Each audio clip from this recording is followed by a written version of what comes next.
Yeah, this is the, and even my member said, this is the most positions I've seen you have. I go, yeah. Well, sometimes you press, sometimes you don't. You press when it makes sense. You don't press when it doesn't make sense. And to me, the most important thing is allocate correctly. Like, how many positions do I have? 1, 2, 3, 4. Highlighted ones are open. 1, 2, 3, 4, 5, 6. 6. Gorilla is that one. 7, 8, 9, 10, 11. Yeah, this is probably as much as I've had. So to me, I look at it as supermarket basket, but I don't go YOLO in anything. I allocate properly, and I always have dry powder. Like at the moment, I have like 40% cash in my account.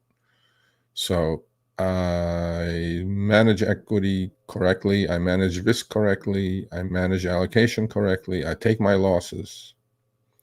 I take my gains when I need to. But the idea is to let the gains run and keep the losses short, right? So 11 positions is quite a lot.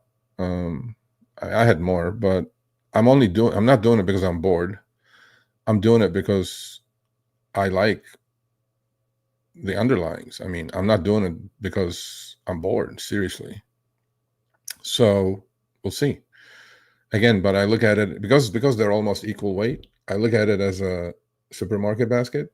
Some are going to stink, some are going to good. So I have like 11 items in my supermarket basket, and I'm supposed to make the best food I can with those 11 items. That's the way I look at it, right? So, a lot of people go YOLO. I'm like, I'm not going YOLO. There's no reason for me to YOLO. I mean, if I knew I had some inside information, I'd probably YOLO, but I'm not going to YOLO into anything. I just want to get. This is my goal. My goal is to go 3x of the S&P 500. That's my goal at the end of the year. So last year, S&P 500 up 24%. My account was up 120%. Trading account. I'll go through one of my stocks in my long-term portfolio flying today, Nike. I got very lucky with that. But, I'm just going to keep it. I bought it for long-term anyway. You should always have 2 accounts, an investment account and a trading account. Trading account is something you can mess around with. You can learn. You can do all kinds of strategies, strangles, call debit spreads, put credit spread, all kinds of shit.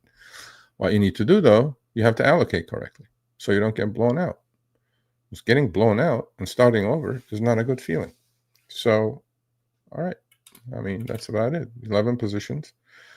One was up, one is down, one is sideways, one does this, one does that. You trim, you're constantly adjusting, efficiency of the portfolio, of the trading account, and try to make it the best efficient, account possible. So, I mean, yesterday was one of those days that all my shorts went down, all my longs went up. That's rare. Does it happen? It happens, yeah. But, that's when you have 6-figure up days, and that's what happens. But then the next day, today, is not. It's down. I'm down a couple, $3,000. I'm like, okay, that's fine. But the way I look at it is all these items in the supermarket basket, I think are necessary to be there. And I think they need to, they're going to ultimately make a beautiful meal at the end of the day for me. So, but then if one goes sour, I have zero hesitation dumping it, right? Take the loss. You must take losses. If you don't take losses, it's going to be a long year, long, well, short career anyway, short trading career.